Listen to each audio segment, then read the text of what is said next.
Well, welcome. And as you know, we are going to honor really one of the most beloved teams in all of New York sports history. Not just Mets history, not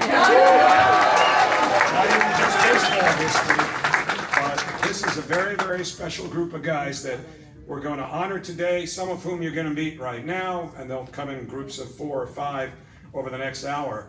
But this is such a special group because anytime they get together, you could see the brotherhood is still there. You know, it's not like these guys never talk to each other anyway. A lot of them do card shows together and make other appearances. But, you know, this is a bunch of guys that really, really care about each other. That's what got them through some of the rocky times in the postseason in '86 after a pretty smooth ride during the regular season. But it's always great being around these guys, and it's an honor for me to have the opportunity to talk to them in front of you today. So the 4 players, I think it's 4, right, who are going to be coming up now. Let's start with Roger McDowell.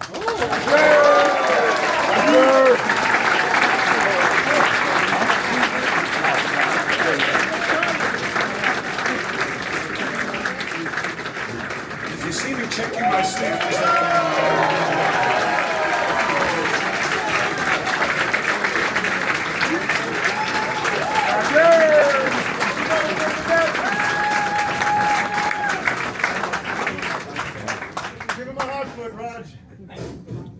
joining us next will be a third baseman on that great '86 team and one of the great Mets of all time, Howard Johnson.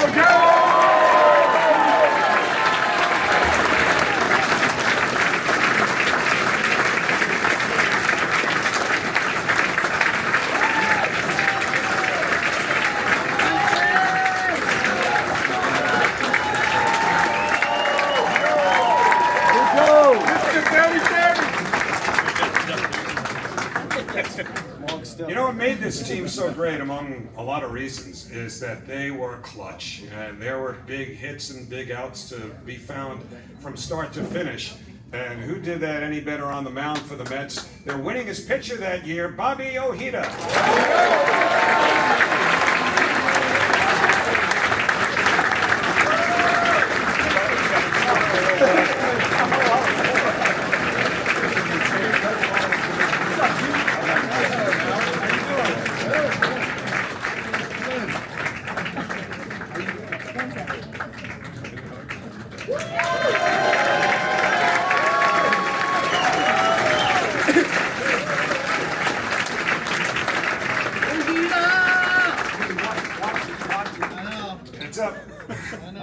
I almost didn't recognize the guy wearing number 6 because his uniform's clean.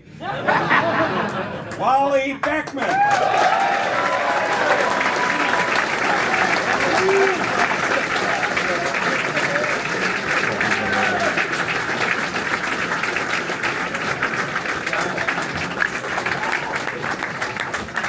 And it's fitting that our next panelist is going to sit right next to Wally because they formed a great platoon at second base in 1986. Tim Teufel.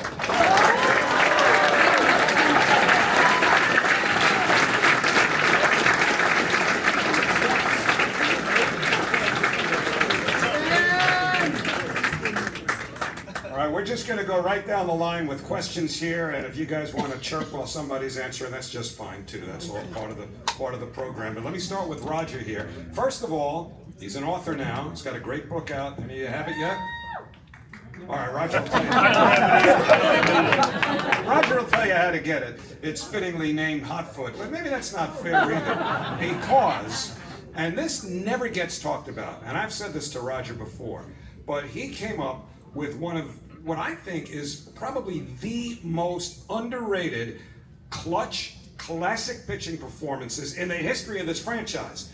Because in Game 6 in Houston, in the National League Championship Series, you know, the Mets are on the road, and that's effectively sudden death. And the Mets knew that they had to deal with Mike Scott if it got to Game 7. They didn't want that. And Roger threw 5 one-hit shutout innings.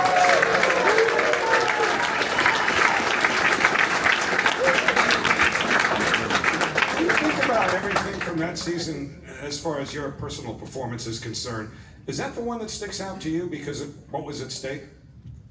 Yeah, I think that has to stick out. You know, it's funny when we were just in the green room talking about that season, and Bobby started that game. Rick Aguilera pitched in that game. I pitched in that game, and Jesse pitched in that game, and we covered 16 innings. 4 pitchers covered 16 innings. Bobby pitched in that game with his elbow dang near attached by half of a tendon. Obviously, the gutsiest performance and into the World Series as well. But for me, you know, at 40 years later, 65 years old, yeah, you know, I look back and that was probably the highlight of my career.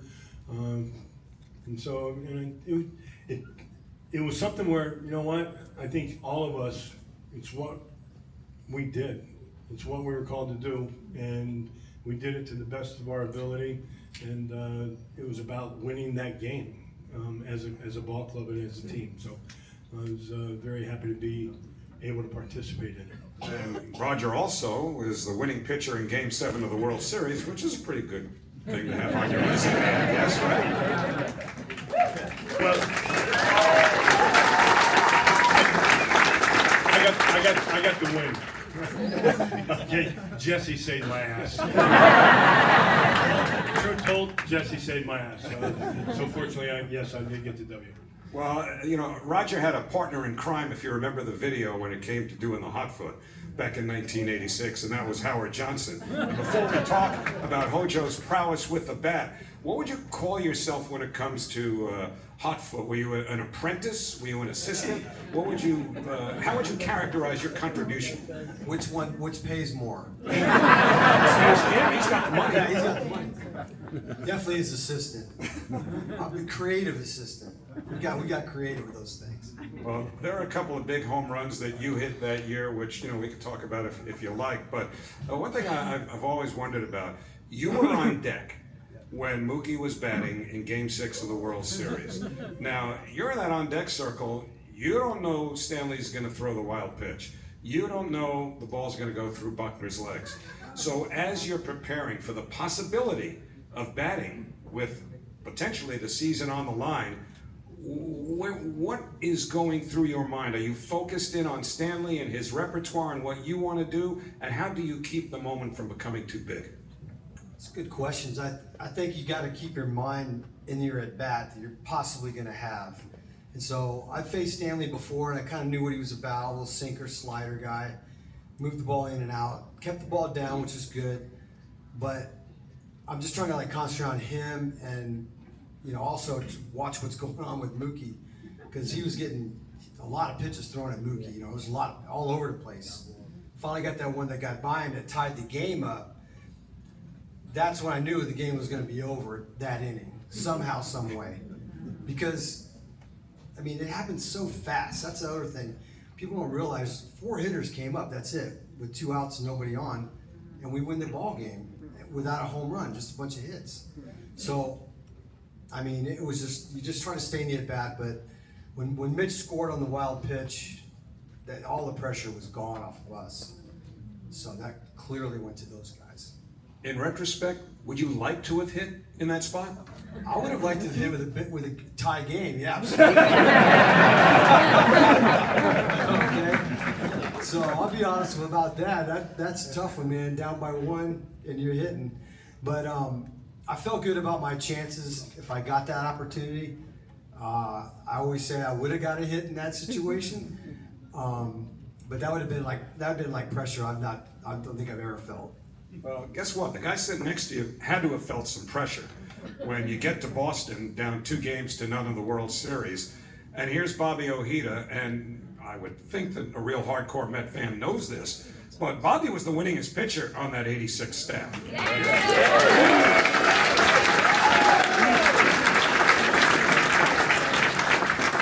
And he's pitching in the World Series in a ballpark that he was very familiar with because he'd been traded to the Mets from the Boston Red Sox. So you're down 2-0. In your head, you've got to want the Red Sox badly. And maybe we even started thinking about that when they were playing the Angels in the League Championship Series. But did you feel a personal mandate because the Red Sox traded you to stick it up somewhere in Fenway? Is this thing on? It was personal, 100% personal. It's like you get fired from a job, which is when you get traded, so do you get fired. And then to be able to face them again, you know, a year later in the biggest game and the biggest thing of your life, there's nothing better. And when Hojo said about, I'd like to hit there because I like the pressure, every one of these guys on that team love pressure. They love pressure. So I felt pressure, no question. Biggest pressure ever, but I will tell you this, and from the bottom of my heart, that was the first and last team I ever played for that was 100%. We hear this all the time as players, as coaches and stuff. We try to pass it on. It was we, not me. Not yet.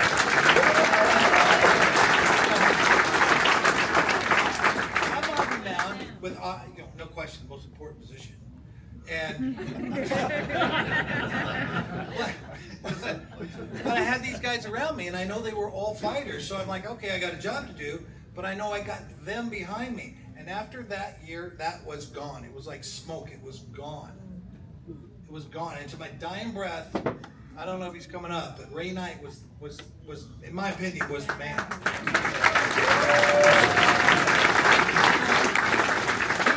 You did not half step with Ray Knight, otherwise he'd punch you in the face. He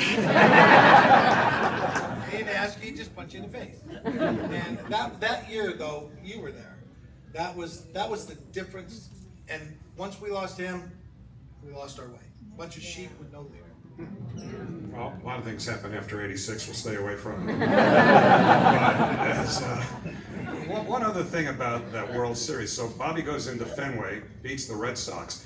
Then we get to Game 6 of the World Series. He's minding his own business on the mound. And here comes somebody out of the sky. Right? Michael Sergio, I think was his name. I think you're right. Parachuted onto the field. Game 6 of the World Series. So you're warming up, you look up there, and are you thinking, I know this is New York, but even for New York, this ain't normal?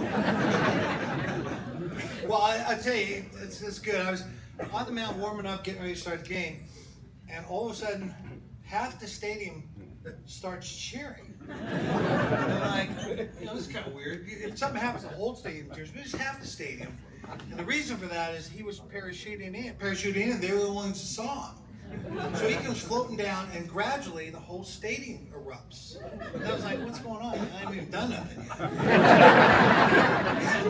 And then I turn around and I see the guy. I thought it was the coolest thing I ever saw. I thought it was so cool. I had to keep my focus. I couldn't really enjoy the moment, which I wanted to, but I had a job to do. But I just thought it was incredible. That guy's a stud for doing it.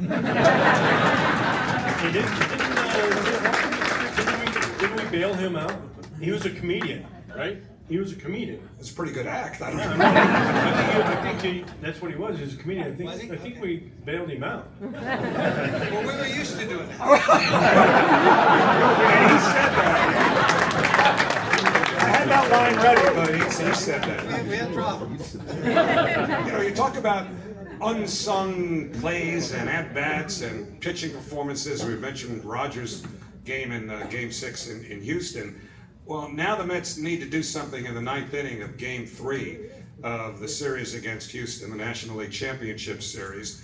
Wally Backman's up, and you did so much in your career, it's hard to say this is one moment that probably typified what Wally Backman was all about. You lay down a bunt, you do what you have to do to get him to first base, and that set it up later in the inning. Of course, Lenny Dykstra hit the home run to win the game. But when you're going to the plate to begin the bottom of the ninth inning, you know you've got to get on base. Somebody's got to get on base. Were you thinking in the dugout between innings, I'm bunting on Dave Smith? I knew I was going to bunt. I knew it was the best way to get on base. And hey, they called me safe. I might have been just a hair out. I was safe, and Lenny came up with the monster hit for us to win and things like that. It's funny you guys are talking about what was that guy's name? Mike Sergio. I was just with him last night.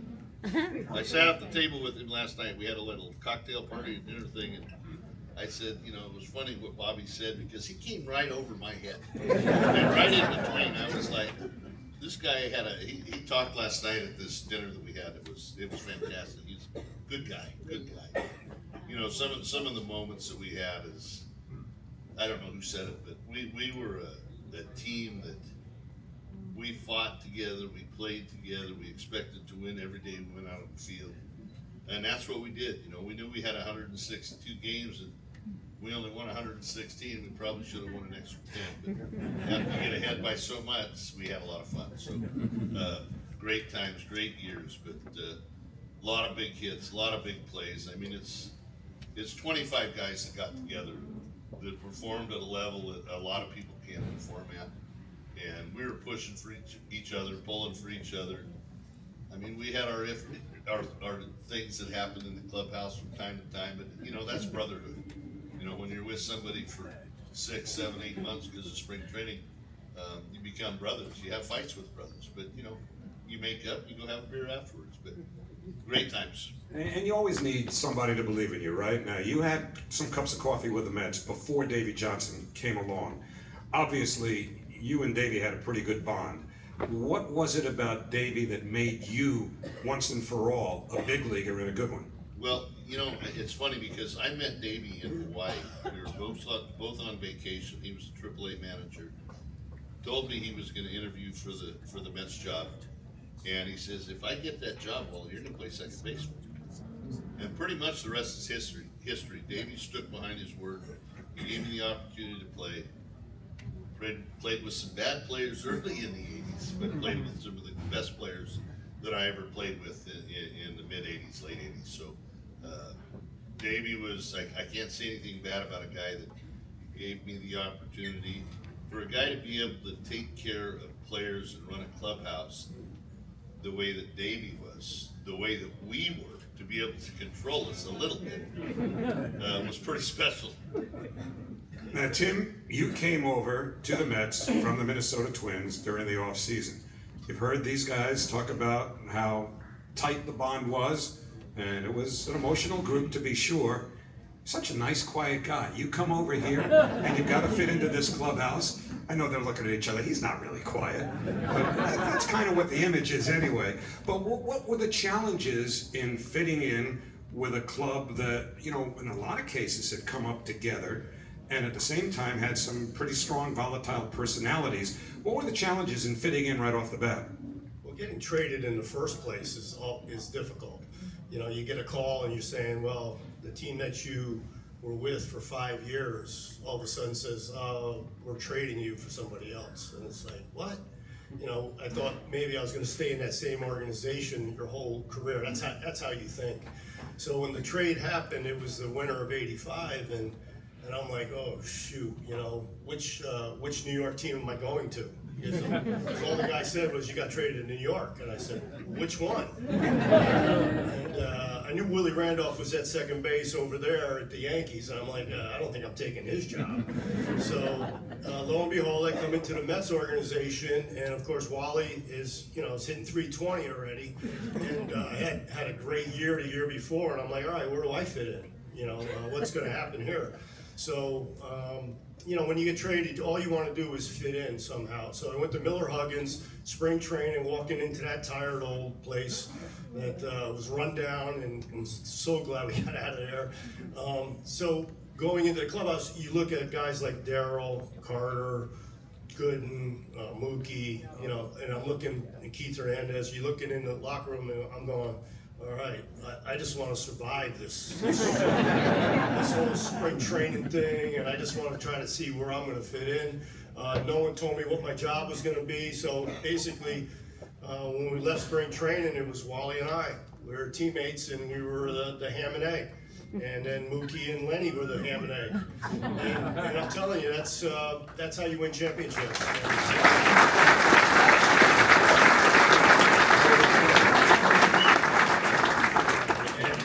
Whatever weaknesses I had, you know, Wally had strengths in that area. You know, he's a great base runner. Can go first to third with the best of them, can steal bags, can bunt, do all those things. I couldn't run a lick. So his excitement, and we were talking about this earlier today, that Lenny and Wally, the tag team of those two against right-handed pitchers, we talked about it today, that you don't see that very much in the game today. You see more guys trying to hit home runs, trying to do a lot with the baseball. These guys got on base. So getting on base means something, because you have Carter, you have Strawberry, you have Hernandez, who can hit, you know, for average. I mean, they hit 300, they hit 280s, they drive in runs. I mean, that, you're not always gonna live on the home run ball. So we were talking about that today, that the game has kind of changed in that respect, that these guys are so damn valuable to our team. And then you flip side, and you had me and Mookie trying to get on base in the other games against left-handers. So we had answers for everything. Davey had answers. Guys, I think, talked about it on the panel, about Davey, how great he was as a manager, and he was. He knew exactly what buttons to push and when to push them. And God rest his soul.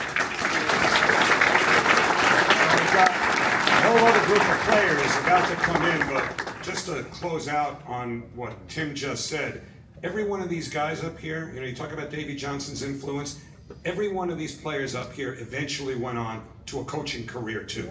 So I'm sure that some of that rubbed off, some of what Davey did rubbed off on all of you guys, because your success with the New York Mets was one thing, but your success in the profession went far beyond your playing careers, and that's not only a tribute to you and your talents, but also to the impact Davey had, I would think. Very well said. All right, thank you, everybody. It's going to be a great day. It's just